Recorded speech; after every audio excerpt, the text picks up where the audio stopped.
Hi ಎಲ್ಲರಿಗೂ ನಮಸ್ಕಾರ ರೀ. ಇವತ್ತು ಆರೋಗ್ಯಕ್ಕೆ ಭಾಳ ಚಲೋ ಇರೋವಂಥದ್ದು, ಭಾಳ ರುಚಿ ಇರೋವಂಥದ್ದು ಮತ್ತು ಅನ್ನ ಚಪಾತಿ ರೊಟ್ಟಿ ಎಲ್ಲದಕ್ಕೂ ಸೂಪರ್ ಕಾಂಬಿನೇಷನ್ ಆಗಿರೋ ಒಂದು ಪಲ್ಯದ ರೆಸಿಪಿ ತೋರ್ಸಾತೀನಿ. ಮತ್ತು ಈ ಪಲ್ಯ ಯಾರು ತಿನ್ನಂಗಿಲ್ಲ ಈ ವಿಡಿಯೋ ನೋಡಿದ್ರೆ ಅವರು ಫುಲ್ ಇಷ್ಟಪಟ್ಟು ತಿಂತಾರೆ. ಹೆಂಗಂತ ನೋಡೋಣ, ಬರ್ರಿ ಸ್ಟಾರ್ಟ್ ಮಾಡೋಣ. ಮೊದಲು ನಾ ಇಲ್ಲಿ ಸೋರೆಕಾಯಿ ಮ್ಯಾಗಿಂದು ಸಿಪ್ಪೆದು ತಗೊಂಡು ಸಣ್ಣಗೆ ಕಟ್ ಮಾಡ್ಕೊಳತ್ತೀನಿ. ಇದು ಮ್ಯಾಗಿನ ಸಿಪ್ಪಿನೂ ಹೆಲ್ದಿಯಾಗಿರುತ್ತೆ. ಬ್ಯಾಡ್ ಅಂತಂದ್ರೆ ಸಿಪ್ಪಿ ತೆಗಿಲಾರ್ದ ಹಂಗೆ ಕಟ್ ಮಾಡಿನೇ ಇಟ್ಕೋಬೋದು. ಈ ಸೋರೆಕಾಯಿ ಒಳಗೆ ನೀರಿನ ಅಂಶ ಜಾಸ್ತಿ ಇರೋದ್ರಿಂದ ಯಾರಿಗೆ ಮ್ಯಾಗಿನ ಹೀಟ್ ಆಗ್ತಿರುತ್ತೆ, ಹೀಟ್ ಬಾಡಿ ಇರುತ್ತಲ್ಲ, ಅವರು ಅವಾಗ ಈ ಪಲ್ಯ ಮಾಡ್ಕೊಂಡು ತಿಂದರೆ ಚಲೋ ಆಗುತ್ತೆ. ಫಸ್ಟ್ ಟೈಮ್ ಯಾರ ನನ್ನ ಚಾನಲ್ ನೋಡತ್ತಿದ್ರೆ ಸಬ್ಸ್ಕ್ರೈಬ್ ನೋಡತ್ತಿದ್ರೆ ಸಬ್ಸ್ಕ್ರೈಬ್ ಮಾಡ್ಕೊಂಡು ನೋಡಿರಿ. ನಡುಕ ಬೀಜ ಅದು ಇರ್ತಾವೆ, ಅದನ್ನ ತಗೊಂಡು ಸಣ್ಣಗೆ ಕಟ್ ಮಾಡ್ಕೋಬೇಕು.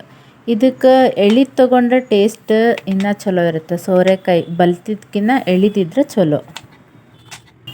ಆಮೇಲೆ ಇಲ್ಲಿ ಒಗ್ಗರಣೆಗೆ ಎಣ್ಣೆ, ಅದಕ್ಕಾದ್ಮ್ಯಾಗ ಸ್ವಲ್ಪ ಸಾಸಿವೆ, ಅವು ಚಟಪಟ ಸಿಡಿದ್ಮ್ಯಾಗ ಜೀರಿಗೆ, ಸ್ವಲ್ಪ ಕಡ್ಲೆಬೇಳೆ, ಅವು ಸ್ವಲ್ಪ ಕಲರ್ ಚೇಂಜ್ ಆಗೋವರೆಗೂ ಫ್ರೈ ಮಾಡ್ಕೋಬೇಕು.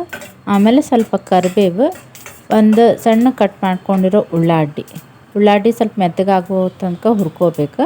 ಅದಾದ್ಮ್ಯಾಗ ಕಟ್ ಮಾಡಿದ್ದು ಸೋರೆಕಾಯಿ ಹಾಕ್ಕೊಂಡು ಕೈ ಆಡಿಸ್ಬೇಕು. ಈ ಥರ ಪಲ್ಯ ಮಾಡಿದರೆ ಯಾರು ಸೋರೆಕಾಯಿ ಇಷ್ಟಪಡಲ್ಲ ಅವರು ಇಷ್ಟಪಟ್ಟು ತಿಂತಾರೆ.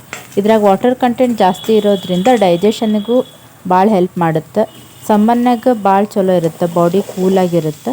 ಇದ್ರಾಗ ಕ್ಯಾಲೋರಿ ಕಡಿಮೆ ಇರೋದ್ರಿಂದ ಭಾಳ ಹೆಲ್ದಿಯಾಗಿಯೂ ಇರುತ್ತೆ. ಅದಕ್ಕೆ ಈ ವಿಡಿಯೋ ಎಲ್ಲಿ ಸ್ಕಿಪ್ ಮಾಡಲಾರ್ದ ಕಂಪ್ಲೀಟಾಗಿ ನೋಡಿ.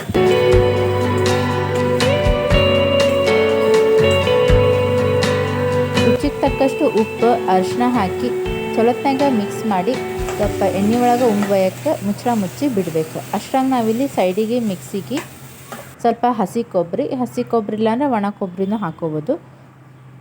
ಕೊಬ್ಬರಿ, ಸ್ವಲ್ಪ ಶುಂಠಿ, ಒಂದು ಖಾರ ನೋಡ್ಕೊಂಡು ಒಂದು 2-3 ಮೆಣಸಿನ್ಕಾಯಿ, ಒಂದು ಹಿಡಿಯಷ್ಟು ಒಂದು ಸ್ವಲ್ಪ ಶೇಂಗಾ ಹಾಕ್ಕೊಂಡು ಮಿಕ್ಸಿಗೆ ಹಾಕ್ಕೋಬೇಕು. ಹಿಂಗೆ ಔಡು ರುಬ್ಕೋಬೇಕು ರೀ, ಫುಲ್ ಸಣ್ಣಗೆ ರುಬ್ಕೋಬಾರ್ದು. ರುಬ್ಕೊಂಡಿದ್ದನ್ನು ಪಲ್ಯಕ್ಕೆ ಹಾಕ್ಕೊಂಡು ಚೊಲೋತ್ನಾಗ ಮಿಕ್ಸ್ ಮಾಡಿ ಆಮ್ಯಾಗ ಸ್ವಲ್ಪ ಒಂದು ಅರ್ಧ ಬಟ್ಲ ನೀರು ಹಾಕ್ಕೊಂಡು ಕುದಿಸ್ಕೋಬೇಕು. ನಿಮಗೆ ಬಿರಿಸ್ಬೇಕಂತಂದ್ರೆ ನೀರು ಸ್ವಲ್ಪ ಹಾಕಿರಿ, ಸ್ವಲ್ಪ ಮೆತ್ತಗೆ ಬೇಕಂದ್ರೆ ನೀರು ಸ್ವಲ್ಪ ಜಾಸ್ತಿ ಹಾಕಿ ಮೆತ್ತಗಾಗೋ ತನಕ ಮುಚ್ಚಿ ಒಂದು 5-10 ನಿಮಿಷ ಕುದಿಸ್ಕೋಬೇಕು. ಒಂದು 5-10 ನಿಮಿಷ ಆದ್ಮೇಲೆ ಮುಚ್ಚಳ ತೆಗೆದು ನೋಡಬೇಕು ಮೆತ್ತಗಾಗ್ಯಾವೇನಂತ. ಮೆತ್ತಗಾಗಿಲ್ಲ ಅಂದರೆ ಇನ್ನೊಂದು ಸ್ವಲ್ಪ ಕುದಿಸ್ಕೋರಿ. ನಿಮಗೆ ಬಿರಿಸ್ಬೇಕಂದ್ರೆ ಸ್ವಲ್ಪ ನೀರು ಕಡಿಮೆನ ಹಾಕೋರಿ. ಫುಲ್ ಮೆತ್ತಗಾಗಿದ್ವಂದ್ರೆ ಗ್ಯಾಸ್ ಆಫ್ ಮಾಡ್ಬೋದು. ನಿಮಗೆ ಬೇಕಂದರೆ ಇದಕ್ಕೆ ಗರಂ ಮಸಾಲನೂ ಎಕ್ಸ್ಟ್ರಾನು ಹಾಕೋಬೋದು, ಆಪ್ಷನಲ್. ಈ ಪಲ್ಯ ಅನ್ನ ಚಪಾತಿ ದೋಸೆ ರೊಟ್ಟಿ ಜೊತೆ ಸೂಪರ್ ಕಾಂಬಿನೇಷನ್ನಾಗಿರುತ್ತೆ. ಚಲೋತ್ನಾಗ ಕುದ್ಮ್ಯಾಗ ಲಾಸ್ಟಿಗೆ ಮ್ಯಾಗ ಕೊತ್ತಂಬರಿ ಹಾಕಿದ್ರೆ ಪಲ್ಯ ರೆಡಿ. ಭಾಳ ಈಸಿಯಾಗಿ ಹೆಲ್ದಿ ಮತ್ತು ಟೇಸ್ಟಿಯಾಗಿರೋಂಥ ಸೋರೆಕಾಯಿ ಪಲ್ಯ ಮನ್ಯಾಗ ಹೆಂಗೆ ಮಾಡೋದಂತ ತೋರಿಸೇನಿ. ನೀವು ಇದನ್ನ ಮನ್ಯಾಗ ಒಂದ್ಸತಿ ಟ್ರೈ ಮಾಡಿರಿ, ಹೆಂಗೆ ಬಂತಂತ ಕಮೆಂಟ್ನಾಗ ಹೇಳ್ರಿ. ವಿಡಿಯೋ ಇಷ್ಟ ಆದರೆ ಲೈಕ್ ಮಾಡಿರಿ, ಫ್ಯಾಮಿಲಿ ಫ್ರೆಂಡ್ಸಿಗೂ ಶೇರ್ ಮಾಡಿರಿ. ಇನ್ನೂ ಚಾನಲ್ ಸಬ್ಸ್ಕ್ರೈಬ್ ಮಾಡಿಲ್ಲ ಅಂತಂದ್ರೆ ಈ ರೀತಿ ಹೆಲ್ದಿ ರೆಸಿಪೀಸ್ ಬೇಕಂದ್ರೆ ಚಾನಲ್ ಸಬ್ಸ್ಕ್ರೈಬ್ ಮಾಡೋದು ಮಾತ್ರ ಮರಿಬೇಡ್ರಿ. Thanks for watching.